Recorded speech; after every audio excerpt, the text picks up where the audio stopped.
தேசம் ஒன்று வாழ்க வாழ்க எங்கள் தேசம் என்று. ஜாதிகள் வேறு சமயங்கள் வேறு பாஷை வேறு மக்கள் பண்பு ஒன்று. வெவ்வேறு வேர்கள் கூடும் எம் மண்ணிலே வெவ்வேறு கிளிகள் பேசும் எம் காற்றிலே. கீதை பைபிள் குர்ஆன் எல்லாம் கீதை பைபிள் குர்ஆன் எல்லாம் எமது தாய்க்கு பொது வேதமாகும். எல்லாம் வல்ல இறையருள் சிறப்பினை வேண்டி இந்த அருமையான விழாவில் இனிமையான பட்டிமன்றத்திற்கு நடுவராக வீட்டிருக்கின்ற கம்பன் பிழிந்து கற்பனை எடுத்து, காந்தி பிழிந்து அகிம்சை எடுத்து, புறநானூற்றில் வீரம் எடுத்து, மனிதம் கணிதம் வென்று முடித்த எங்களுடைய நடுவர் அவர்களே, எண்ணணி எதிரணி ஆற்றல் மிகுந்த அறிஞர் பெருமக்களே, இந்த அருமையான நிகழ்ச்சியினை அன்போடும் பண்போடும் பாசத்தோடும் நேசத்தோடும் ரசித்துக் கொண்டிருக்கின்ற ஆண்டோரே சான்றோரே என் போன்றோரே, உங்கள் அனைவருக்கும் இந்த சின்னவளின் சிறப்பான வணக்கங்களை முதலில் உரித்தாக்கிக் கொள்கிறேன். செய்விக்கும் பொருளே அப்படின்னு நான் பேச வந்திருக்கேன். முதல்ல கல்விக்காக இருவர் பேசினாங்க, ரொம்ப சந்தோஷமா இருந்துச்சு. எவ்வளவு நேரம் தான் நீங்க கல்வியை கேட்க முடியும்னு வீடு வீடா வந்து வாடு வாடா எந்திரிச்சு போயிட்டாங்க. கல்வி கொஞ்ச நேரம் தான் கேட்க முடியும், அன்பும் கொஞ்ச நேரம் தான் அன்பு செலுத்த முடியும். அதனால தான் மணிகண்டன் போனவர்கள் எல்லாம் வெளியே வந்துடுறது. எவ்வளவு நேரம் தான் வீட்டுக்குள்ள அன்பு செலுத்துறது அப்படின்னு வெளியே வந்து பட்டிமன்ற பேச்சாளர்களே அதிகம் பணம் வாங்குறவர் மணிகண்டன் மட்டும்தான். ஆனா இந்த பட்டிமன்றம் முடிஞ்ச உடனே 2000 ரூபாய் நோட்டு கொடுக்கப்படும் இன்னைக்கு நம்ம போர்டு வச்சிருந்தா இன்னைக்கு எவ்வளவு கூட்டம் அப்படியே தங்கி இருக்கும். நிறைய பிரச்சனை நம்ம நாட்டில் வந்து மாட்டு பிரச்சனை, நோட்டு பிரச்சனை, நீட்டு பிரச்சனை, சூட்டு பிரச்சனை தூத்துக்குடியில.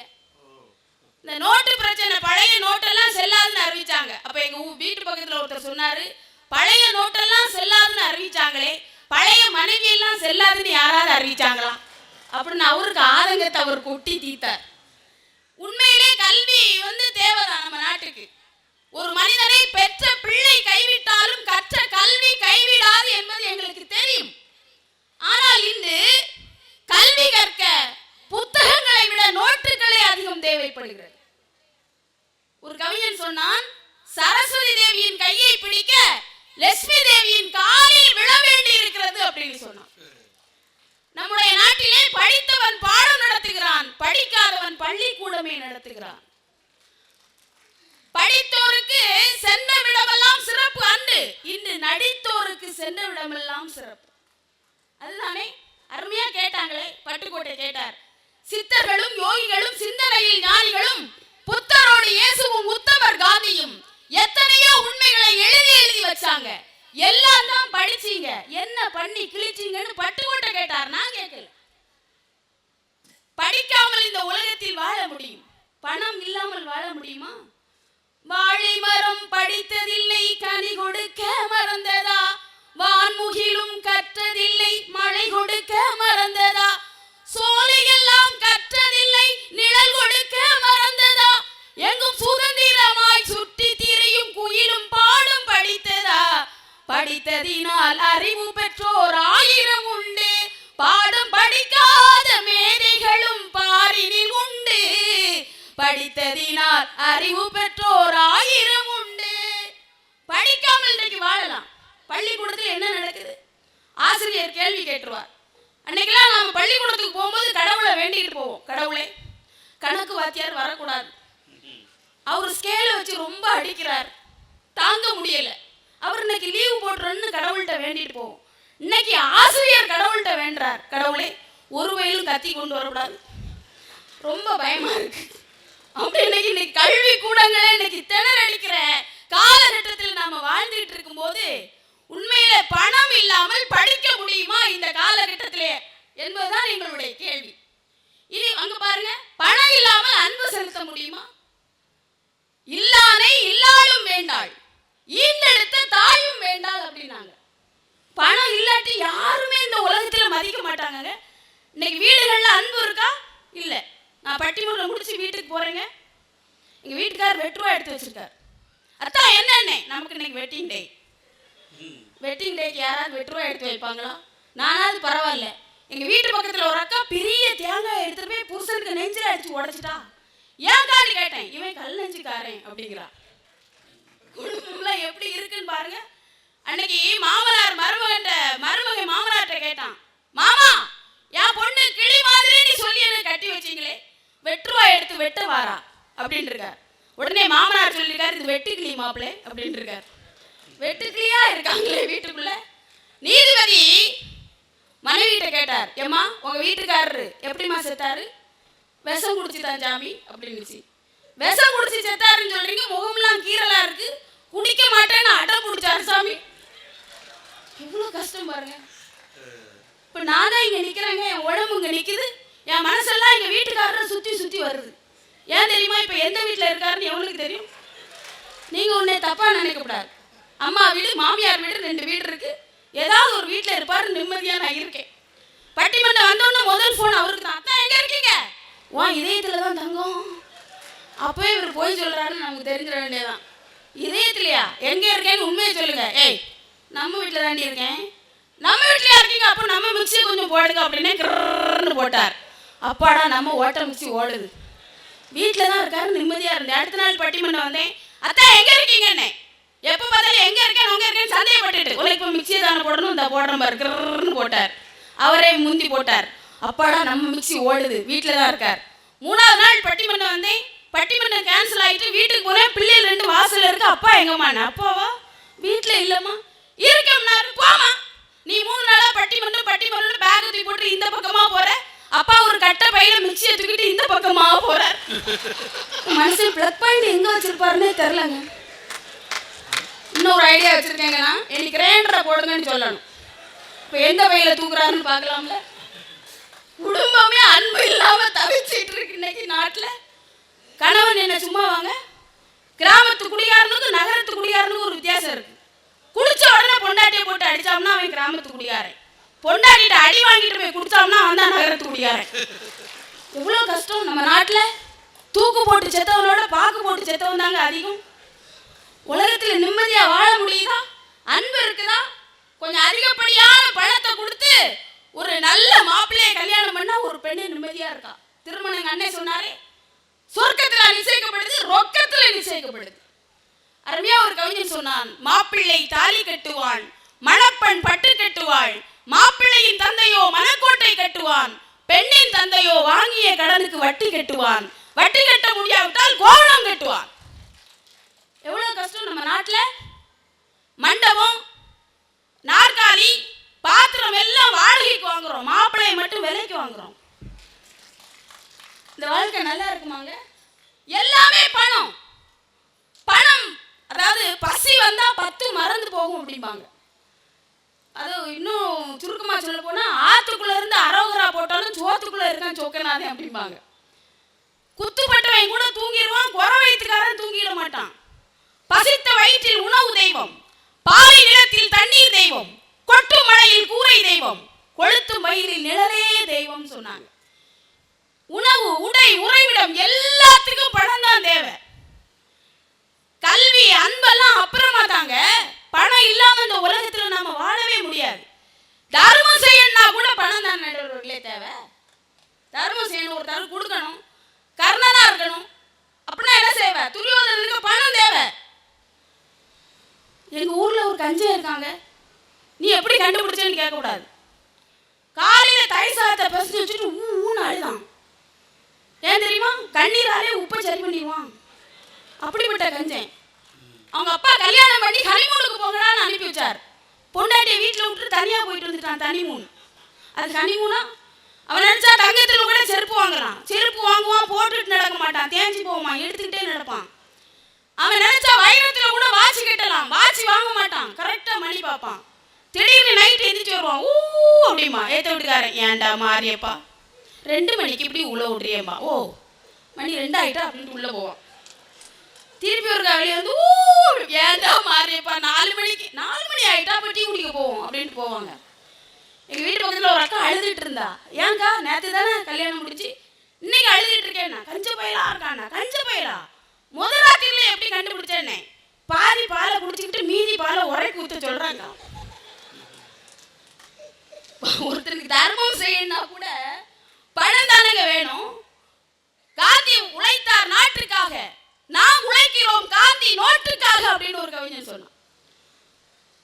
கடை பக்கத்துல ஒரு காந்தி சிலை இருந்து. என்ன இருந்தாலும் காந்தி தாத்தா எப்படிப்பட்டவர்? இன்டர்நெட் காலத்திலும் இந்தியாவை காந்தி தேசம் என்று அழைக்கும்படி வாழ்ந்து காட்டிய சுதந்திர தாத்தா. அந்த தாத்தாக்கு சிலைக்கு பக்கத்துல ஒரு பிராந்தி கடை இருக்கலாமான்னு சொல்லி இளைஞர்களா சேர்ந்து ஒரு ஆர்ப்பாட்டம் போட்டாங்க. ஆர்ப்பாட்டம் சக்சஸா முடிஞ்சு பிராந்தி கடை அங்கேயே இருக்கு, காந்தி சிலை எடுத்துட்டான். சொன்னா சிரிக்கன்னா கூட காந்தி நோட்டு தான் வேணும். தேடி பார்க்கிறோம் காந்தியை தாங்க ஆனோம், தேசத்தில நாளும் சாந்தியை தாங்க ஆனோம். ரூபா நோட்டில வாழுறாரு காந்தி, வாய் நிறைய ஜோரா புன்னகைய ஏந்தி. காசை பார்த்தா காந்தி தாத்தா போல நாம் சிரிப்போம். அண்ணாத்தே ஆனந்தம் ஆனந்த வர்ணா கூட காந்தி நோட்டை பார்த்தா தான் வருதுன்னு சொன்னா அந்த உலகத்துல ஏங்க கடவுளே பேதம் இருக்கா இல்லையா? வீதி வீதியா பிள்ளையார் இருக்காரு, அவருக்கு என்னைக்கா மரியாதை இருக்கா? மலையில இருக்கிற முருகனுக்கு மரியாதை இருக்கு, மலையில இருக்க பெருமாளுக்கு மரியாதை இருக்கு. ஆண்டவரே ஆனாலும் உயரத்தில் இருந்தால்தான் அவர்களுக்கு மரியாதைங்க. பணக்கார கடவுள் யாரு? வெங்கடாஜலபதி பணக்கார கடவுள். உயர்ந்த இடத்தில் இருக்கும் போது உலகம் உன்னை மதிக்கும், உன் நிலைமை கொஞ்சம் இறங்கி வந்தால் நிழலும் கூட மிதிக்கும். மதியாதா தலைவாசல் மிதியாதே என்று மானமுள்ள மனிதனுக்கு அவை சொன்னது, அவை சொன்னது அதில் அர்த்தம் உள்ளது. பரமசிவன் கழுத்தில் இருந்து பாம்பு கேட்டது, கருடா சௌக்கியமா? யாரும் இருக்கும் இடத்தில் இருந்து கொண்டால் எல்லாம் சௌக்கியமே. கருடன் சொன்னது அதில் அர்த்தம் உள்ளது. கம்பராமாயணத்தை பற்றி பேசுனீங்களே, கம்பராமாயணத்தை எழுதுவதற்கு சடையப்ப வள்ளல் பண உதவி செய்ததால் தான் எழுத முடிந்தது. 10,000 கவிதை முத்தாக அள்ளி தந்த சத்தான கம்பனுக்கு ஈடு இன்னும் வித்தாகவில்லை என்று பாடு. அண்ணனோடு தம்பியர்கள் 4 ஆகி 5 ஆகி 6 7 ஆன விதம் கூறி என்னை ஆளுகின்றான் மூளைதனில் ஏறி. சீதை நடையழகும் ஸ்ரீராமன் தோழலகும் போதை நிறைந்ததல் சொல்லி என்னை போட்டான் மது குடத்தில் அள்ளின்னு கண்ணதாசன் கம்பசூத்திரத்தில் எழுந்தார்னா, அந்த கம்ப ராமாயணத்தை தந்தது கூட ஒரு வகையில் பணம் தான். நீதிபதி அவர்களே, இல்லைன்னு சொல்ல முடியுமா? கண்ணதாசனை பற்றி சொன்னீங்களே, கண்ணதாசனை பற்றி ஒரு கவிதை சொன்னாங்க. சிறுகூடற்பட்டி என்னும் கிராமத்தில் பிறந்த நகரத்தார் கண்ணதாசன். அவரை பத்தி இன்னொருத்தர் சொன்னாரு, போயிட்டீங்க நீங்க பாட்டுக்கு, நாங்க எங்க போவோம் நல்ல பாட்டுக்கு அப்படின்னு கேட்டாங்க. அவ்வளவு நல்ல பாட்டுகள் அவர் எழுதினார். அவர்கிட்ட கேட்டாங்க, எப்படி? நான் என்ன மெட்டுக்கா பாட்டு எழுதுனேன், துட்டுக்கு எழுதணும்டா, துட்டுக்கு தான் பாட்டு எழுதுன்னு அவரே ஒத்துக்கிட்டார் நடுவர் அவர்களே. கண்ணதாசன் கூட துட்டுக்கு பாட்டு எழுதினார். பாரதியை பாட்டு சொல்லுங்க, குயில் பாட்டு, கண்ணன் பாட்டு எழுதிய பாரதி கடைசியில பஞ்ச பாட்டுங்க. வறுமையில் இருந்தாருங்க, இல்லைன்னு சொல்ல முடியுமா? பணம் இருந்திருந்தா எவ்வளவு நல்லா இருந்திருக்கும் அப்படின்னு அவரே யோசிச்சு பார்த்த காலங்கள் உண்டு என்று சொன்னால் சுவாமி விவேகானந்தர் இந்தியாவுடைய பெருமையை வெளிநாடுகளுக்கு பரப்பியவர். நம்முடைய மதத்தை உலகிற்கே ஒளி கொடுத்தது அமெரிக்காவின் எடிசனாக இருக்கலாம், ஆனால் அமெரிக்காவுக்கே ஆன்மீக ஒளி கொடுத்தது இந்தியாவின் சுவாமி விவேகானந்தர் என்று சொன்னால், அந்த விவேகானந்தருக்கு பொருளுதவி கொடுத்தது யார் என்று சொன்னால் பாஸ்கர சேதுபதி என்கின்ற ஒருத்தர் பொருளுதவி கொடுத்ததால் தான் நம்முடைய மதத்தை பரப்ப முடிந்தது என்று சொன்னால், ஆன்மீகமாக இருந்தாலும் சரி, கல்வியாக இருந்தாலும் சரி, அன்பாக இருந்தாலும் சரி, அறம் பொருள் இன்பம் இம்மூன்றனுள் நடுவனது எய்த இருதலையும் எய்தும்னு அருமையா வள்ளுவர் சொன்னார். பொருள் இருந்தால்தான் அறம் செய்ய முடியும், பொருள் இன்பம் இருந்தால்தான் இன்பத்தை அடைய முடியும். நாம் ஆரோக்கியமாக வாழ்வதற்கு கூட பணம் தாங்க தேவை. ஒருத்தர் ஆஸ்பத்திரிக்கு போறார், அவர்கிட்ட கேட்டேன், சத்து குறைஞ்சு போச்சுன்னு ஹாஸ்பிட்டல் போறீங்களே, இப்ப என்னாச்சு? சொத்து குறைஞ்சு போச்சு அப்படின்னார். ஒருத்தர் கிட்னியில கல்லுன்னு ஆஸ்பத்திரிக்கு போயிருக்காருங்க, டாக்டர் சொல்லியிருக்காரு லட்சக்கணக்கா பணம் இருக்கு, கிட்னியில கல் இருக்கு, நான் என்ன செய்வேன்? டாக்டர் சொன்னார், பயப்படாதீங்க, ரெண்டையும் கரைச்சிடலாம் அப்படின்னார். உடல்ல ஆரோக்கியம் வேணும்னா கூட நாம் இன்னைக்கு ஆஸ்பத்திரிக்கு போக வேண்டியது இருக்கு. எதிர்பாராத தேவை, எதிர்கால தேவை, அடிப்படை தேவை, இவை எல்லாவற்றிற்கும் நாம் மனநிறைவாகவும் மகிழ்ச்சியாகவும் வாழ வேண்டும் என்று சொன்னால் சேவிக்கும் பொருளே என்று கூறிய அருமையான வாய்ப்புக்கு நன்றி கூறி அமைகிறேன். நன்றி, வணக்கம். நண்பர்களே, அருமை தங்கை கவிஞர் மலர்விழி அவர்கள் சேவிக்கும் பொருளால் எத்தகைய நன்மை நமக்கு ஏற்படுகிறது என்பதோடு மாத்திரமில்லாமல் பொருளில்லாமல் இந்த உலகில் வாழ இயலாது என்கிற ஒட்டுமொத்தமான ஒரு கருத்தை இங்கு பதிவு செய்தார். அவற்றை நான் உளவியல் பூர்வமாக அணுக ஆசைப்படுகிறேன். எப்படி என்று கேட்டால், ஆடை துறந்த மகாவீரரின் அத்தனை சீடரிடம் ஆடை வியாபாரிகள் என்று சொல்வான் ஓஷோ. ஆடை துறந்த மகாவீரரின் அத்தனை சீடரிடம் ஆடை வியாபாரிகள் என்று சொல்வார் ஓஷோ. ஏன் அப்படி சொன்னார்? எது உன்னை கவர்கிறதோ நீ அந்த வகையான ஆள் இல்லை. இப்போது நாம் பெண் கவர்கிறோம், பெண்ணை காதலிக்கிறோம். அப்படியானால் என்ன அர்த்தம்? நான் பெண் இல்லை என்றுதானே போறோம். எது உன்னை கவர்கிறதோ நீ அந்த வகையான ஆள் இல்லை என்பதை பொருளை உணர்த்துகிறது. ஆக இதைத்தான் ஒரு தத்துவார்த்த அடிப்படையில் ஓஷோ பொருளை பற்றி மிக அற்புதமாக தன்னுடைய ஞான தீபம் என்கிற வைர மாளிகைகள் என்கிற நூலிலிருந்து மிக அற்புதமாக பேசுவான். ஒரு பொருள் என்பது ஒரு தற்காலிக, ஒரு டெம்பரவரி ரெமெடி, ஒரு தற்காலிக தீர்வு. ஒரு தற்காலிக தீர்வை வைத்துக் கொண்டு நிரந்தர தீர்வை நோக்கி நாம் போய்விடக்கூடாது என்பதுதான் அவருடைய ஆழமான கருத்து. இருந்த போதிலும் நம்முடைய மலர்விழியினுடைய கருத்தை நான் பதிவு செய்து கொள்கிறேன். இறுதியாக நம்முடைய உய்விக்கும் அன்புதான் என்கிற அணியின் சார்பில் பேராசிரியர் குரு ஞானாம்பிகை வருகிறார். அன்பு எத்தகையது என்பதை நம்முடைய குரானில் இருந்த கருத்துக்களை கூட நம்முடைய கவிஞர் மணிகண்டன் எடுத்துரைத்தார். விவிலியம் அற்புதமாக பேசு. காணுகின்ற சகோதரனிடத்தில் அன்பு காட்டாதவன் காணாத தேவனிடத்தில் எவ்வாறு அன்பு கூறுவான் என்று விவிலியம் பேசு. காணுகின்ற சகோதரனிடத்தில் அன்பு காட்டாதவன் காணாத இல்லாத தேவனிடத்திலே அல்லது எங்கோ இருக்கிற தேவனிடத்தில் எப்படி அன்பை கூற முடியும் என்கிற வார்த்தை பேசு. இவையெல்லாம் பற்றி கேட்பதற்காகவும் இன்னும் அவர்களுடைய அணியின் சார்பிலே பல்வேறு கருத்து செறிவுகளை நாம் பதிவு செய்து கொள்வதற்காகவும் பேராசிரியர் குரு ஞானாம்பிகை அழைக்கிறோம். அவர் கல்லூரி பேராசிரியர், நல்ல கவிஞர், எழுத்தாளர், பேச்சாளர் என்கிற பல முகங்கள் கொண்டவர். எல்லாவற்றுக்கும் மேலாக பாரதி கண்ட புதுமை பெண்ணாக திகழ்ந்து கொண்டிருக்கிறவர்.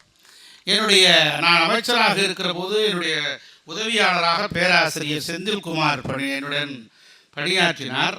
அவர் அருப்புக்கோட்டையினுடைய கல்லூரியினுடைய பேராசிரியர். அவர்தான் அடிக்கடி என்னுடைய அருமைக்குரிய சகோதரியை நினைவுபடுத்தி கொண்டு இருப்பார். என்னுடைய பட்டிமன்ற நிகழ்ச்சிகள் எல்லாம் அவரை அழைக்க வேண்டும் என்று சொல்லி, அப்படி கரும்பை போல அவர் இனிப்பான பேச்சாக இருந்தாலும் இரும்பை போல ஒரு கருத்து செறிவுமிக்க பேச்சை பல்வேறு மேடைகளில் நான் பார்த்து வியந்திருக்கிறேன்.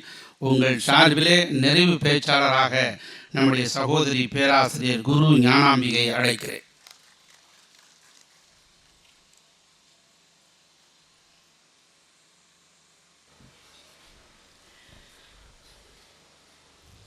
வாணியம்பாடி முத்தமிழ் மன்ற விழாவினை மிகச் சீரோடும் சிறப்போடும் ஏற்பாடு செய்து நடத்தி கொண்டிருக்கிற விழா குழுவினை சார்ந்த பெருமக்களே, மிக திரளாக இந்த நிகழ்ச்சியினை சுவைத்து கொண்டிருக்கிற பெரியோர்களே, தாய்மார்களே, இளைஞர்களே, குழந்தைகளே, மேடையில் வீற்றிருக்கின்ற அறிஞர் பெருமக்களே, நாள்தோறும் நற்றமிழை நவென்று கொண்டிருக்கிற எங்கள் மதிப்பிற்குரிய நடுவர் அவர்களே, அனைவருக்கும் என்னுடைய பணிவான வணக்கத்தினை தெரிவித்துக் கொள்கிறேன். நடுவர் அவர்களே, எனக்கு முன்னாடி பேசின பணம் அணியினர் இருக்காங்க பார்த்தீங்களா, அந்த 2 பேருமே ஏகபோகமாக குதிச்சதை எல்லாருமே பார்த்தோம். அங்கே உட்கார்ந்திருந்த மனிதர் ரொம்ப நல்லா உட்கார்ந்துருந்தவர், 2 காதுகளையும் பொத்திட்டு தாங்க முடியாமல் உட்கார்ந்துருந்தார். அந்த பணத்துக்காக பேசின 2 பேரும் அவங்க தான் நடமாடும் உதாரணங்கள். பணம்னு தேடி அலைஞ்சானா வாழ்க்கையில பதறிக்கிட்டே இருக்கணுங்கிறதுக்கு சான்றாக இங்கே வந்திருக்கிறார்கள். அதுல சகோதரி சொல்லும் பொழுது, கடவுளுக்கு கூட உயரத்திலே இருந்தால்தான் மரியாதை அப்படின்னு சொன்னார். இவங்கள மாதிரியான ஆட்களுக்கு தான் திருமூலர் சொன்னார் ஒற்றை வார்த்தையில், அன்பே சிவம், அன்பே சிவம். அவ்வளவுதான். மகாகவி பாரதி வறுமையில் இருந்தாரே அப்படின்னாங்க. கவிஞர் வைரமுத்து அவர்கள் எழுதிய கவிராஜன் கதையில அந்த கவிதை தொகுப்பு வந்த பொழுது பாரதியை பற்றி குறிப்பிட்டு இருப்பார். பாரதியினுடைய இறுதி ஊர்வலத்திலே அவர் உடலில் மொய்த்த ஈக்களின் அளவு கூட ஆட்கள் இல்லையாம் அப்படின்னு சொல்லியிருப்பார். அந்த கவிதை தொகுப்பு வந்த நேரத்தில் ஒரு பத்திரிகையில் ஒரு கவிஞன் எழுதின கவிதை, ஆம் அவருடைய இறுதி ஊர்வலத்திலே அவர் உடலில் மொய்த்த ஈக்களின் அளவு கூட ஆட்கள் இல்லை. உண்மைதான், அதில் என்ன தவறு? இறப்பே இல்லாத மனிதனுக்கு இறுதி ஊர்வலம் எதற்காக அப்படின்னு சொல்லி கேட்டார். இறந்துட்டுதான் நினைக்கிறீங்களா நீங்க? இன்னைக்கு வரைக்கும் மகாகவி பாரதியை விட மிகப்பெரிய கவிஞர்கள் இல்லாமல் இருந்திருப்பார்களா? ஆசு கவிகள் எல்லாம் இருந்த நாடுதான். ஏன் பாரதியை திரும்ப திரும்ப நினைவு கொண்டு கொண்டிருக்கிறோம்? இன்னைக்கு இருக்கக்கூடிய தலைமுறை வரைக்கும் பாரதியை ஏன் காதலித்துக் கொண்டிருக்கிறோம் அப்படின்னா, காக்கை குருவி எங்கள் ஜாதி என்று எல்லா உயிரினங்களையும் நேசித்தவன். எங்கேயோ இருக்கிற ஃபிஜி தீவுல இங்கே இருக்கக்கூடிய இந்திய தொழிலாளர்கள் அங்கே இருக்கக்கூடிய கரும்பு தோட்டத்திலே அடிமைகளாக இருந்தார்கள் என்று அவர்களுக்காக இறக்கப்பட்டு இங்கிருந்து கண்ணீர் சிந்தியவன் அவன். அதுதான் அன்புங்கிறது. அதெல்லாம் நினைத்து கொண்டு இருக்கிறோம். அடுத்து அவங்களுடைய அணித்தலைவர் பேசும்பொழுது ஆட்டமா ஆடினார் மனுஷன். நீலம் மதுமையன் ஐயா ரொம்ப நல்ல நடிகர். அது மேடையிலையும் நடிப்பார். அதான் அவருடைய பெரிய பிளஸ் பாயிண்ட். நாயாக அலைந்தால் அவன்தான் ஏழை அப்படின்னு சொன்னார். ஒண்ணு கேட்கிறேன் உங்ககிட்ட, படிக்காதவர்கள், கல்வி அறிவு பெறாதவர்களை படிக்காதவன்னு சொல்றோம். நீங்கள் சொன்னது போல பணம் இல்லாதவர்களை ஏழைன்னு சொல்றோம். ஆனால் அன்பு இல்லாத, உறவுகள் இல்லாத மனிதர்களை அனாதை என்று சொல்லுகிறோம். நாம் ஏழை என்கிற வார்த்தையை தாங்கிக் கொள்ளலாம், படிக்காதவர்களாக இருந்து விட்டு போகலாம். ஆனால் மனிதர்கள் இல்லாத அனாதைகளால் உங்களால் வாழ முடியுமா அப்படிங்கறத உங்ககிட்ட நான் கேட்கிறேன். பொருள் இல்லாவிட்டால் மனைவி அன்பை காட்ட மாட்டாள். நீங்க சொல்லிட்டு வீட்டுக்கு தானே போறீங்க. நீங்க கவிஞர் நீல மதுமையன் அவர்களே வீட்டுக்கு தானே போறீங்க. இப்ப ரிட்டையர்ட் ஆயிட்டாருங்க அவரு. பென்ஷன் வாங்கிட்டு இருக்காரு. பென்ஷன்ல இருக்கிற பணத்தையும் முழுசா அவருக்கு ரத்த கொதிப்புக்கும் சுகருக்கும் தான் மாத்திரை வாங்க சரியா போகுது. ஆனா ஒரு வயதை கடந்த பிறகு கூட 70 வயசு ஆயிடுச்சு. இந்த 70 வயசுலயும் கூட இவருக்கு இரண்டாம் தாயாக இருந்து இவர் மீது அன்பு செலுத்துபவர் இவருடைய மனைவி. பணத்தை எதிர்பார்த்து பண்ணிட்டு இருக்காங்களா? இத்தனை வயசுக்கு அப்புறம் வயசான தாத்தா வாச்சே நினைக்காம அந்த அம்மா கன்னியாகுமரியில இருந்து தீப்பெட்டி கலர் போட்டாதான் இந்த மனுஷன் கொஞ்சமாச்சும் கண்ணுக்கு தெரிவாருன்னு அங்கிருந்து போட்டு அமுச்சு விட்டா, இங்க வந்து காசு பணம் இல்லாட்டி மதிக்க மாட்டாங்கன்னு பேசிட்டு இருக்கீங்க. அடுத்து நம்ம அருள் சார், கர்ம வீரர் காமராஜர் அவர்களை பற்றி பேசும்போது கல்விதானே கொடுத்தாருன்னு போற போக்குல சொல்லிட்டு போக உங்களுக்கு எப்படிங்க மனசு வந்துச்சு? இந்த மண்ணிலே கடைசி தமிழனும் சிந்தித்து பார்க்க வேண்டிய ஒரு அரசியல் மகரிஷி என்றால் அது கர்ம வீரர் காமராஜர் தானேங்க. வெறுமனே கல்வி கொடுத்தாருன்னு சொல்ல முடியுமா? கல்வி கொடுத்தாரு புத்தகம் நோட்டை கொடுத்துட்டு போயிருக்கலாமே. அவரு படிப்பதற்கு அந்த ஏழை குழந்தைக்கு முதலில் என்ன வேண்டும் என்று ஏழை குழந்தைகளுடைய வயிற்று பசியை எண்ணி பார்த்த அவருடைய அன்பின் காரணமாகத்தான் இன்னைக்கும் அவரை நம்ம யோசிச்சுட்டு இருக்கோம் இல்லைங்களா? மறுக்க முடியுமா? சீனி சம்பத் ஐயா சொல்லும்பொழுது நிறைய சொன்னாரு. எல்லாரும் ஆசிரியர்களை தேடி போனாங்க. ஒரு அரேபிய இளவரசன் போனா, கலாம் ஐயா அவர்கள் போனாங்க. அவங்களாம் நன்றி செலுத்தணும்னா நீங்க கற்றுக் கொடுத்த எழுத்தின் வழியாக நன்றி செலுத்தி இருக்கலாமே. காசு கொடுத்து ஒரு பொருளை, பரிசு பொருளை கொடுத்து நன்றி செலுத்தி இருக்கலாமே. எத்தனை பெரிய இடத்துக்கு வந்த பிறகும் நேராக சென்று அந்த நன்றியை தெரிவிக்கணும் அப்படின்னு சொன்னா அதுதான் அன்புங்கிறது. அந்த அன்பு தான் எல்லா இடத்திலும் தேவைப்படுகிறது. ஒரே ஒரு விஷயங்க, இப்ப பணமா இருக்கட்டும், கல்வியா இருக்கட்டும், வெளியில தேடுறது தானே. ஆனா அன்பு அப்படிங்கிறது உள்ள உணரக்கூடிய ஒரு விஷயம். வெளியே தேடுவது மகிழ்ச்சியா, உள்ளே உணர்வது மகிழ்ச்சியா? அறிவுக்கும் பணத்துக்கும் ரெண்டு வேலை இருக்குங்க. ரெண்டும் நல்லதும் செய்யும், கெட்டதும் செய்யும். இப்போ கல்வியில் சிறந்தவர்கள், இன்னைக்கு இருக்கக்கூடிய ஐடி ஃபீல்டுல டெக்னாலஜியினுடைய உச்சத்தை தொட்டவர்கள் உலகத்தினுடைய உச்சகட்ட நிறுவனத்திலே தலைமை பொறுப்பை வகிக்கிறார்கள். அதே டெக்னாலஜியை தப்பா பயன்படுத்தி தான் சைபர் கிரைம் மாதிரியான குற்றவாளிகளாகவும் ஆகிறார்கள் இல்லையா? அப்ப அந்த அறிவுங்கிறது நல்ல விஷயத்துக்கும் பயன்படுது, சூழ்ச்சிக்கும் பயன்படுது. பணம் நல்ல வழியிலையும் சம்பாதிக்க முடியும், கெட்ட வழியிலையும் சம்பாதிக்க முடியும். ஆனா அன்புக்கு நல்லது தீயது எதுவுமே கிடையாதுங்க. பக்கத்துல இருக்கிறவன் கஷ்டப்பட்டானா உள்ளுக்குள்ளே இருந்து சுரக்கிறது பாருங்கள் ஒரு ஈரம், அதுதான் அன்பு. இன்றைக்கு தேவை மனித குலத்திற்கு அதுதானுங்க. நல்லா படிச்சிருக்காருங்க, ஒரு பெரிய ஐஏஎஸ் கலெக்டரா இருக்காரு. வீட்டுக்கு வராரு, பிள்ளைகிட்ட பாசமே காட்டாம இருந்து அவருக்கு அந்த வீட்டுல சுத்தி இருக்கிறவங்களுக்கு மகிழ்ச்சி இருக்குமா? அதுதான் வள்ளுவன் சொன்னான். அறிவினான் ஆகுவதண்டோ பிரிவின் நோய் தன்னோய் போல் போற்றாக்கடை. அறிவால முடியுமா? அடுத்தவர்களுடைய துயரத்தை எண்ணி பார்க்க தெரியலன்னா அந்த அறிவு உனக்கு எதுக்குடான்னு வள்ளுவர் கேட்கிறாருங்க. பணம் என்ன பண்ணுது? ஒரு பெரிய மல்டி மில்லியனரா இருக்காரு, சொடக்கு போட்டா எல்லாமே கிடைக்கும், எல்லாத்தையும் வாங்க முடியும். அதே இதை வீட்டுக்குள்ள வந்து தன்னுடைய குழந்தையினுடைய முகத்திலே சிரிப்பை வரவழைக்க வேண்டும் என்று சொன்னால் இவருடைய சில்லறைகளை விட்டெறித்தால் முடியுமா? பாசத்தை தானங்க காட்டணுங்க. படிப்பும் பணமும் மகிழ்ச்சி தருதுன்னா நான் ஒண்ணு கேட்கிறேன்.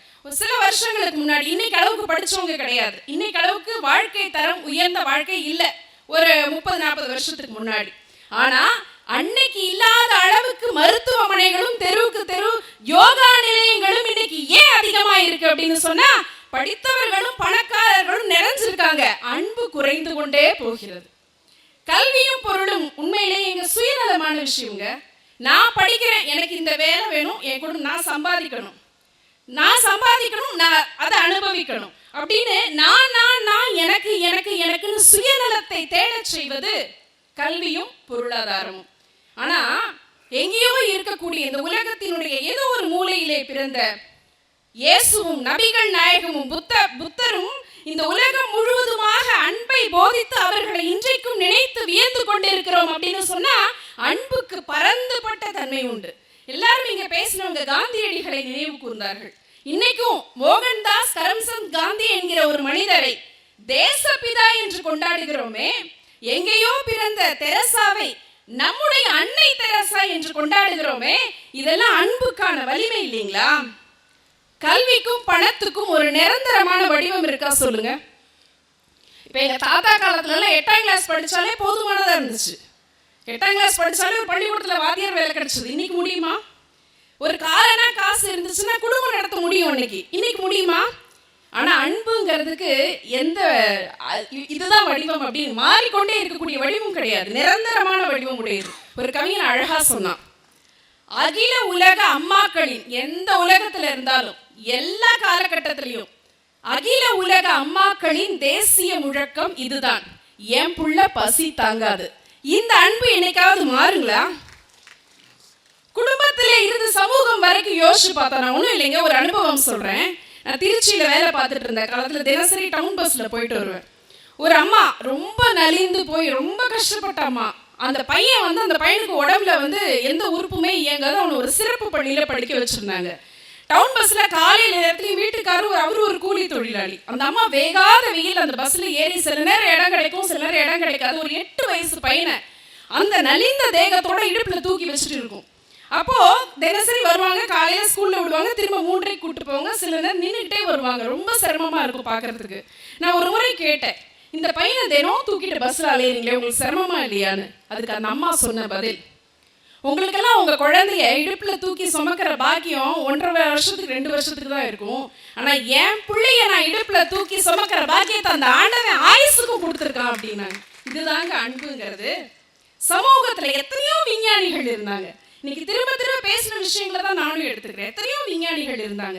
ஆனா இன்னைக்கும் நம்ம நாட்டுல சின்ன குழந்தைகள்ல இருந்து படிக்கிற மாணவர்கள்ல இருந்து இளைஞர்கள் வரை அவர்களுடைய ரோல் மாடல்னா யார சொல்வாங்கன்னா, யோசிக்காம சொல்லக்கூடிய ஒரு பெயர் மேதகு அப்துல் கலாம்ங்கிற ஒரு பெயர் தானே. அவர்கிட்ட கேட்கும் பொழுது உங்களுக்கு எது மகிழ்ச்சி அப்படின்னு சொல்லி கேட்கும் போது, வானை நோக்கி உயரே செலுத்திய செயற்கை கோளிலே கிடைத்த மகிழ்ச்சியை விட மண்ணை நோக்கி நடக்க வைத்த செயற்கை காலை தயாரித்ததில் தான் எனக்கு நிரந்தர மகிழ்ச்சி அப்படின்னு சொன்னார்னு சொன்னா, இதுக்கு பேர் என்னன்னு சொல்வீங்க? கல்வியும் பணமும் ஒண்ணுத்துக்கு ஒண்ணு தொடர்பு உண்டுங்க. ஒண்ணு இல்லாம இன்னொன்னு இருக்க முடியாது. கல்வி படிக்கிறதுக்கே பணம் தேவையா இருக்கு. எதுக்கு பணத்தை சம்பாதிக்கிறீங்க அப்படின்னா கல்வி வேணுங்கிறாங்க. ஒண்ணு இல்லைன்னா இன்னொன்னு இருக்க முடியாது. நல்லா படிச்சவனுக்கு பணம் இல்லைன்னா கஷ்டம், நல்லா பணக்காரனா இருக்கிறவனுக்கு படிப்பு இல்லைன்னா வீண்.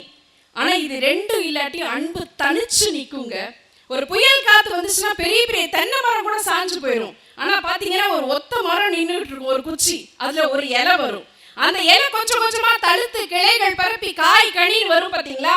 அப்படி எது இழந்தாலும் ஒற்றை மரமாக நின்று சுத்திலும் கிளைகளை பரப்பக்கூடிய ஆற்றல் அன்புக்கு உண்டு. ஒத்துக்கிறீங்களா இல்லைங்களா? கல்வி இது வளர்ச்சியை விதைக்குது, நாங்க மறுக்கல. இந்த சமூகம் மிகப்பெரிய அளவிலே மேன்மை அடைஞ்சது அப்படின்னு சொன்னா கல்வி வளர்ச்சி இல்லாம முடியாது. அது வளர்ச்சியை விதைக்கிறது. பொருள் தேவையை பூர்த்தி செய்கிற அளவிற்கு மலர்ச்சியை கொடுக்குது. ஆனா அதே சமயத்துல வந்துச்சுன்னா தான் சந்தோஷப்படுவோம். பணம் வருகிற வழியை பார்த்துதான் லாபம் நினைச்சு சந்தோஷப்படுவோம். அது கையை விட்டு போச்சுன்னு சொன்னா நஷ்டம்னு சொல்லி வருத்தப்படுவோம். ஆனா அன்பு இந்த உலகத்திலே சுயநலம் பாராட்டாமல் பொதுநலம் பார்த்து உடன் இருக்கக்கூடிய மனிதர்களுக்காக வாழ வைக்கிற அன்புதான் மகிழ்ச்சியையும் மனநிறைவையும் தருகிறது என்று சொல்லி நல்ல வாய்ப்பிற்கு நன்றி பாராட்டி விடைபெறுகிறேன். நன்றி, வணக்கம். நண்பர்களே, தீர்ப்பின் பக்கத்துக்கு வந்திருக்கிறோம். அருமை சகோதரி பேராசிரியர் குரு ஞானாம்பிகை அவர்கள் அன்பின் பக்கம் நின்று வாதாடினார். ஆக 3 அறிஞர் பெருமக்கள், தமிழ் அறிஞர்கள் தாங்கள் அற்புதமான கருத்துக்களை எல்லாம் 5ஆம் தமிழ்ச்சங்கம் என்று அழைக்கப்படுகிற முத்தமிழ் மன்றம் வாணியம்பாடியிலே எடுத்து வைக்கக்கூடியது செய்திகளை, வரலாற்று பூர்வமான செய்திகள். இந்த இடத்தில்தான் தற்போது எதை சொல்வது எதை விடுப்பது என்கிற ஒரு சூழ்நிலையில் நாங்கள் நிற்கிறோம். கல்வியை சொல்வதா, பொருளை சொல்வதா, அன்பை சொல்வதா, எதை விடுப்பது எதை தொடுப்பது அல்லது எதை எடுப்பது என்பதில் பல்வேறுபட்ட அறிஞருடைய கருத்துக்களை இங்கு பார்க்க நமக்கு வியப்பாக இருக்கிறது. ஒரு மனிதனுடைய வாழ்க்கை என்பது எது என்று கேட்டார்கள்.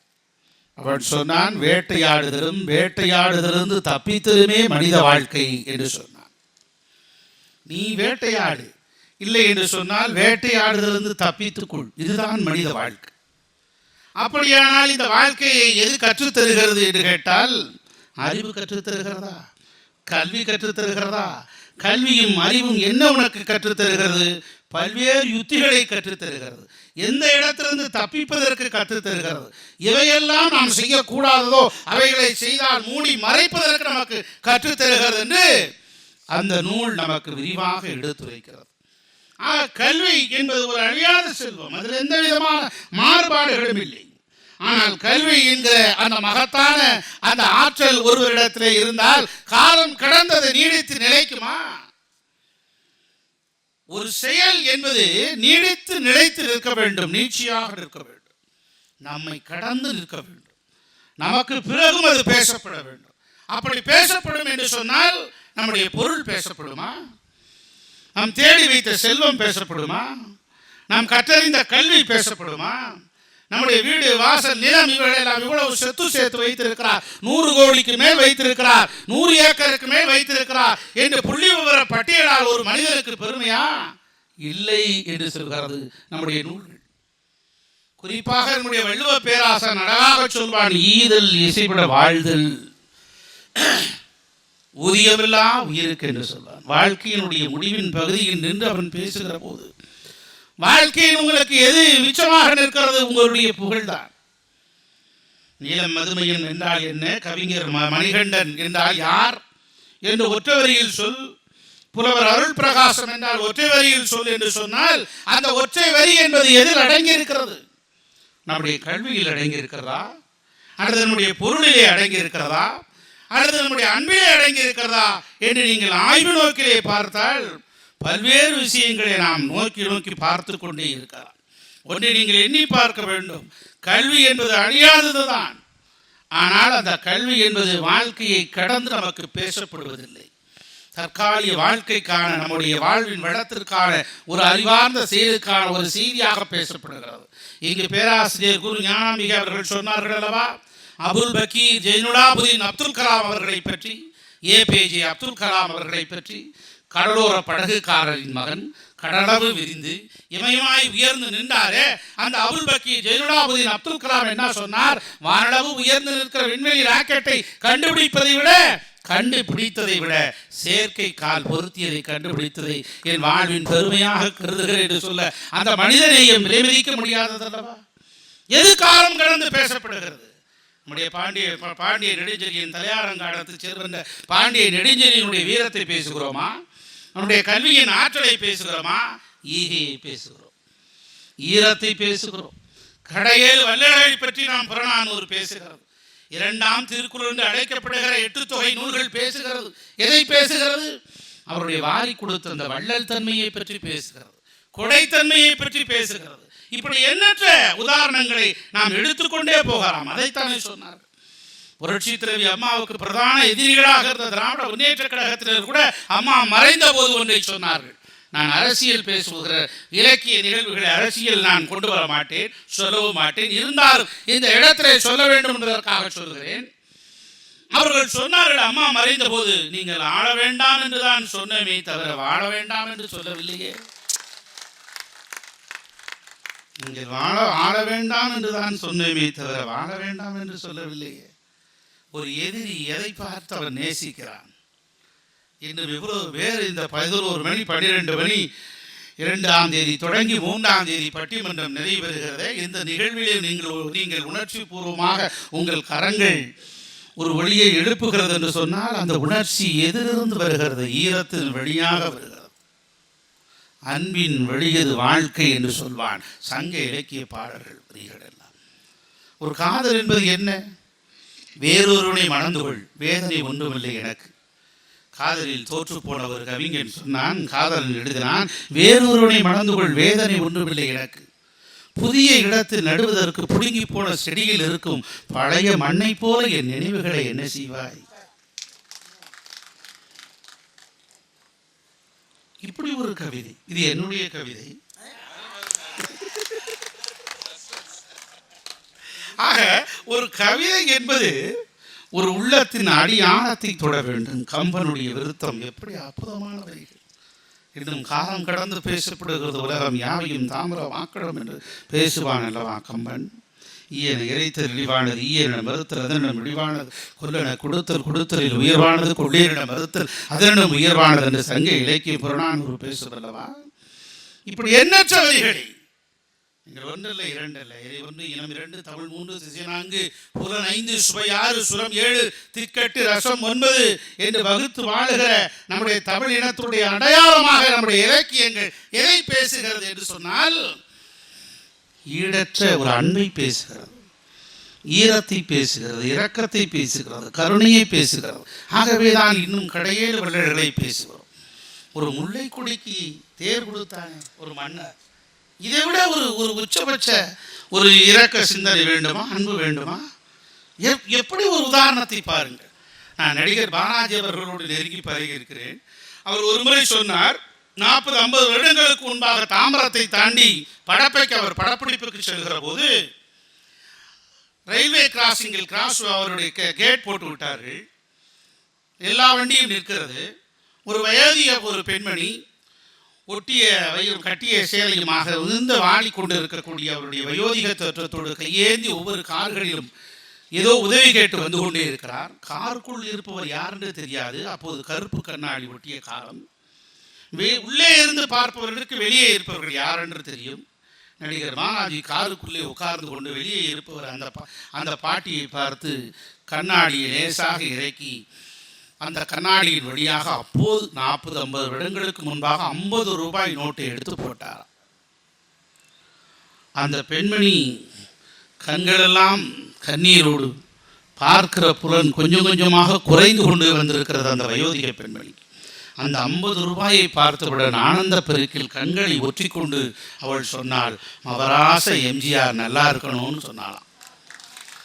உடனே அவர் காரை விட்டு கீழே இறங்கி சொன்னாராம், உனக்கு பணம் போட்டது எம்ஜிஆர் இல்லைம்மா, நடிகர் பாலாஜிமா அப்படின்னு சொல்லி. அந்த அம்மா அவர் கரங்களை பிடித்து கொண்டு சொன்னாராம், பணம் போட்டது என்று யாருன்னு எனக்கு தெரியாது, ஆனால் கொடுக்கிற குணம் யாருக்கு இருக்கிறதோ அவர் எம்ஜிஆர் என்று சொன்னார். இது கதையல்ல, சம்பந்தப்பட்டவரே எங்களிடத்திலே சொல்லுகிற ஒரு உண்மையான வாக்குமூலம், டாக்குமெண்ட்ஸ். ஆக நீங்கள் இதைத்தான் பார்க்க வேண்டும். ஒரு ஈடற்ற ஒரு அன்பு எதை காட்டுகிறது? கர்ணனை பற்றி இன்னும் பேசிக்கொண்டே இருக்கிறோம். வள்ளல் பெருமாட்டியை பற்றி அவர் இன்னும் பேசிக்கொண்டே இருக்கிறோம். அர்ஜுனன் சொன்னான் கண்ணனிடத்துல, மாமா என்ன கர்ணனை பெரிய வள்ளல் என்று சொல்கிறாயே, அவன் வீட்டு படத்தையா எடுத்து தருகிறான்? துரியோதன் அத்தை வீட்டு படத்தை எடுத்து தருகிறான், இது ஒரு வள்ளல் தன்மையா என்று கேட்கிறான். அர்ஜுனனுக்கு கண்ணபெருமான் சொல்கிறான், இல்லை மாப்பிள்ளை, கொடுக்கக்கூடிய குணம் உயர்ந்த குணம். அது பிறருடைய பணமாக இருந்தாலும் சரி, நம்முடைய பணமாக இருந்தாலும் சரி, அதற்கு ஒரு மனம் வேண்டும் என்று சொல்கிறார். அப்படியெல்லாம் இல்லையே அப்படின்னு. சரி, 2 பேருக்கும் போட்டி வச்சுக்கலான்னு சொல்லி ஒரு மலையை தங்கமாக மாத்துறார். காலையிலிருந்து மாலை இரவும் பகல் முரசி குள்ளும் பொன்னந்தி மாலை பொழுது நிறைவடைந்தவுடன் அந்த மலையை தானம் செய்து முடிக்க வேண்டும். இதுதான் போட்டியினுடைய நிபந்தனை. போட்டி தொடங்கியது. அர்ஜுனன் காலையிலிருந்து தொடங்கினான், கால்வாசி மேலே முடியல. இரவு வந்து விட்டது, முடிந்து விட்டது போட்டி. மறுநாள் கர்ணன் முறை வந்தது. கர்ணன் முதலில் கொடுக்க தொடங்கினான். ஒரு வயதான பெரியவர் வந்தார். 5 பெண்களை நான் பெற்றிருக்கிறேன், அவர்கள் எல்லாம் திருமண வயதை எட்டிவிட்டார்கள், வறுமை கூட்டுக்கு கீழே வாழ்கிற அந்த வாழ்க்கை எங்களுக்கு சொந்தமாக இருக்கிறது, பசியோடு வாழ்கிறோம் ஒவ்வொரு நாளும் என்று சொல்லி வேதனையை சொன்னார். உடனே கர்ணன் சொன்னான், இந்த மழையை வச்சுக்கோன்னு சொல்லிட்டு போயிட்டான். ஒரே ஆளோட முடிஞ்சிருச்சு. பாத்தியா மாப்பிள்ள கொடுக்கக்கூடிய குணம் எப்படின்னு சொல்லி அப்படின்னு சொல்லி. பெருந்தன்மை என்பது பிளட்ல இருக்கணும், இயல்பாக வரக்கூடிய ஒன்று, சொல்லி வர வேண்டியதில்லை.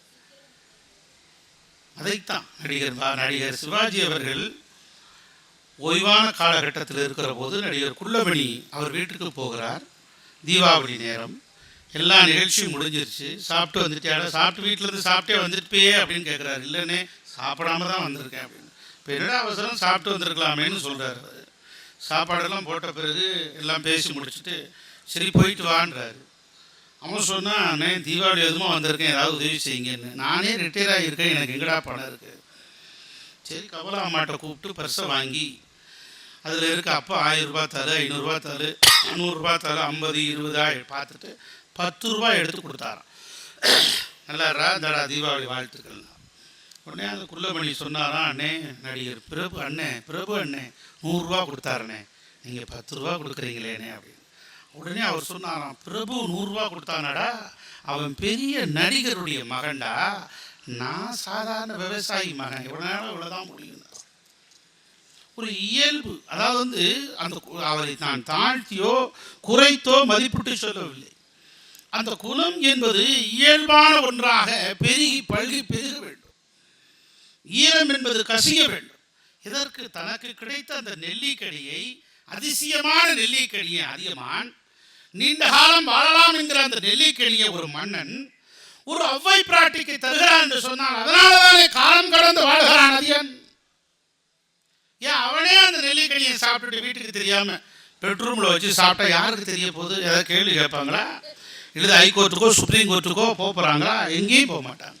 டிஸ்ட்ரிக்ட் மஜிஸ்ட்ரேட் கோர்ட்டுக்கு கூட போகிறதில்லை.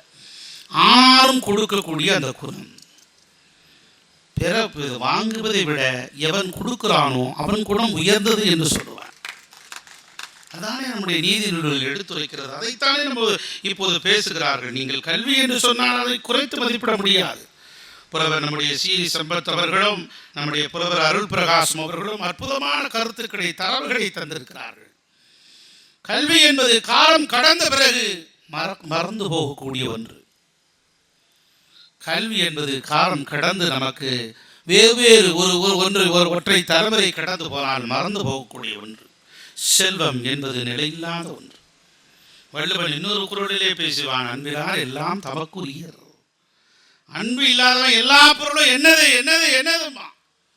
அன்பு உடையவன் தன்னுடைய உயிரையும் பிறருக்கு என்று சொல்வான். இதை விட ஒரு உதாரணம் சொல்றோமா? ஒரு பள்ளிக்கூடத்தில் 40 மாணவிகள் படித்துக் கொண்டிருந்தார்கள். அதில் ஒரு தலை சிறந்த மாணவி, அற்புதமாக படிக்கக்கூடிய மாணவி, பாட்டிலும் முதலிடம், நடிப்பிலும் முதலிடம், பேச்சு போட்டியிலும் முதலிடம், எல்லா வகுப்பிலும் முதலிடம், கவிதையிலும் முதலிடம் என்று எல்லா எதை எடுத்துக்கொண்டாலும் முதலிடம் பெறுகிற மாணவி. 12ஆம் வகுப்பு படிக்கக்கூடிய மாணவி ஒரு நாள் வரவில்லை. ஒரு நாள் 30 நாளை தொட்டது, 30 நாள் 60 நாளை எட்டி பிடித்து விட்டது. சக மாணவிகளுக்கு ஆச்சரியம், 60 நாள் கடந்து வரவில்லையே என்று என்ன ஏது என்று விசாரித்தார்கள். சம்பவத்தை அறிந்து கொண்டார்கள். அந்த மாணவிக்கு புற்றுநோய் தாக்கிவிட்டது. புற்றுநோய் தாக்கிவிட்ட காரணத்தினால் முடியெல்லாம் உதிர்ந்து விட்டது. பெண் அல்லவா, கூந்தல் இல்லை என்றால் வெட்கப்பட்டு கொண்டு அவள் பள்ளிக்கூடத்திற்கே வரவில்லை. சோகம் அவளை கவி பிடித்து இழுத்தது. ஆகவே அந்த வேதனை தாங்க முடியாமல் முடியில்லாத அவள் எப்படி பள்ளிக்கூடத்துக்கு போவாள்? புற்றுநோய் கொஞ்சம் கொஞ்சமாக அரித்து கொண்டிருக்கிறது என்கிற துயரத்தின் வெளிப்பாடோடு அவள் வீட்டுக்குள்ளே இருந்தார். ஒரு நாள் ஞாயிற்றுக்கிழமை வேளை 39 மாணவிகளும் அவள் வீட்டுக்கு போனார்கள் பார்ப்பதற்கு. 2 மாதம் கழித்து தன்னுடைய தோழியை பார்க்க வேண்டும் என்பதற்காக. அவருடைய அம்மா தான் கதவை திறந்தாள். தன்னுடைய உள்ளே இருக்கிற மகளிடத்திலே சொன்னார், உன்னை பார்ப்பதற்கு உன்னுடன் படித்திருக்கிற சக தோழிகள் 39 பேரும் வந்திருக்கிறார்கள் என்று சொன்னார். வெட்கப்பட்டு கொண்டே கண்ணீரோடு வந்தால், தலை குனிந்து கொண்டே வந்தால், தலை நிமிர்ந்து பார்த்தால் 39 மாணவிகளும் மொட்டை தலையோடு இருந்தார்கள். முடியை தியாகம் செய்துவிட்டு வந்தார்கள். முடியில்லை என்பதற்குத்தானே நீ பள்ளிக்கூடத்துக்கு வரவில்லை, எங்களுக்கும் இந்த மொழி வேண்டாம் என்று சொன்ன போது அதல்லவா விலை மதிக்க முடியாத, அதல்லவா நீங்கள் காலம் கடந்து நிற்கின்ற அந்த செயலாக பேசப்படுகிற ஒன்று. ஆக காலம் கடந்து, அதைத்தான் நான் மீண்டும் மீண்டும் சொல்கிறேன், ஈதல் இசைவிட வாழ்தல் இருந்து அன்பிலார் எல்லாம் தமக்குரியர் என்று குரலிலிருந்து தொடங்கி பல்வேறு செய்திகளை நீங்கள் உற்று நோக்கி பார்ப்பீர்கள் என்று சொன்னால் அதைத்தான் சொல்கிறார். ஒரு ஆப்பிரிக்கா நாட்டிலே ஒரு கருப்பிடத்து சிறுவன் வெளியிலே விளையாடி கொண்டிருக்கிறான். மேலே வெள்ளை மழை பொழிகிறது. வெள்ளை மழை பொழிந்த உடனே அவன் மேலெல்லாம் வெள்ளை மழை. அவனோ கருப்பு இனத்து சிறுவன் வீட்டுக்குள்ளே ஓடி வருகிறான். அம்மா, நான் வெள்ளையனாகி விட்டேன் என்று சொல்கிறான். அவன் உள்ளத்தில் கவி பிடித்த அந்த உணர்ச்சியின் அந்த உணர்வு எதை காட்டுகிறது? ஒரு உணர்வும் அன்பும் காலம் கடந்து நிற்கிறது. பரம் என்பது தேவை. என்னை மகிழ்வாக வைப்பதற்கு தேவை. எனக்கு தேவைய துன்பத்தை விலை கொடுத்து வாங்கலாம் பணம் இருந்தா. எப்படி? நான் வாணியம்பாடியில், சென்னையிலிருந்து வாணியம்பாடி வந்தார் கவிஞர் மணிகண்டன். பணம் இருந்தால் துன்பத்தை எப்படி விலை கொடுத்து கூட வாங்கலாம். அவர் பஸ்ஸில் வரலாம், பஸ்ஸுக்கு லாரியில் வரலாம், இல்லது பஸ்ஸில் வரலாம், அல்லது பைக்கில் வரலாம், அல்லது சைக்கிளில் வரலாம், அல்லது ட்ரெயினில் வரலாம், அல்லது சேலத்தில் ஃப்ளைட்டில் கூட வரலாம். கொஞ்சம் கொஞ்சமாக நம்முடைய சுகத்தை பெருக்கி கொள்ளலாம். ஆனால் இந்த வாழ்க்கைங்கிற அனுபவத்தை அது கிடைக்குமா என்று சொன்னால் கிடைக்காது. அதைத்தானே சொன்னான் காந்தி, நம்முடைய தேசப்பிதா. துப்பாக்கிகளும் தோட்டாக்களும் வீரங்கிகளும் ஏந்திய அந்த ஆங்கிலேய பிரிட்டிஷ் ஏகாதிபத்தியத்தை தன்னுடைய ஈடற்ற ஒற்றை ஆயுதம் என்கிற அன்பை கொண்டு இந்தியாவின் சுதந்திரத்தை பற்றி பேசினானே மோகன்தாஸ் கரம்சந்த் காந்தி. ஆகவே அன்புதான் இந்த வாழ்க்கையின் ஈடு இணையில்லாத ஒன்றாக திகழ்கிறது. இந்த மண்ணில் மகிழ்ச்சியாகவும் நம்முடைய வாழ்க்கை நிறைவாகவும் வாழ்வதற்கு எது தேவை? பாவேந்தன் பாரதிதாசன் பாண்டிச்சேரியினுடைய பாடப்புத்தகத்தை பார்க்கிறார். பாடப்புத்தகத்தை பார்க்கிற போது பள்ளிக்கூடத்து மாணவர்கள், இளமுடைய ஆரம்ப பள்ளிக்கூடத்து மாணவர்களுக்கு அணில் ஆடு என்று போட்டிருந்தது. உடனே ஒரு கடிதம் எழுதுகிறார் பாண்டிச்சேரி சர்க்காருக்கு பாவேந்தன் பாரதிதாசன். என்ன எழுதுகிறார்? பிஞ்சு உள்ளங்களில் அணில் ஆடு என்று தொடங்கக்கூடாது, அம்மா என்று தொடங்க வேண்டும்.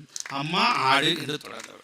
அம்மா குரில் ஆடு நெடில், அம்மா என்று தொடங்க வேண்டும். அம்மா என்கிற அன்பிலிருந்து, அம்மா என்கிற ஈரத்திலிருந்து தொடங்க வேண்டும் என்று பாண்டிச்சேரி சர்க்காருக்கு கடிதம் எழுதிய உடனே அதை ஏற்றுக்கொண்டு அணிலை எடுத்துவிட்டு அம்மாவை கொண்டு வந்து அந்த பாடப்புத்தகத்தில் சேர்த்தார்கள் என்று சொன்னால் அந்த பிஞ்சு உள்ளங்களில் இருந்து அன்பு நெகிழ்வூட்டக்கூடிய ஒன்றாக இருக்கிறது. ஆக நான் மீண்டும் மீண்டும் பல்வேறு விஷயங்களை நான் ஆராய்ந்து, இந்த கல்வியா அல்லது செல்வமா அல்லது அன்பா என்று பலமுறை பல கோணங்களில் நான் பல நூல்களை பற்றி பார்த்து அவற்றிலிருந்து கற்றுக்கொண்ட ஒன்றை நான் இந்த இடத்திலே பதிவு செய்கிறேன். அதை தீர்ப்பாக உங்கள் முன்னால் வைக்கிறேன். மண்ணில் மகிழ்ச்சியாகவும் நிறைவாகவும் வாழ பெரிதும் துணை நிற்பது உய்விக்கும் அன்பே அன்பே அன்பே என்ற தீர்ப்பை வழங்கி பட்டிமன்றத்தை நிறைவு செய்கிறேன். நன்றி, வணக்கம்.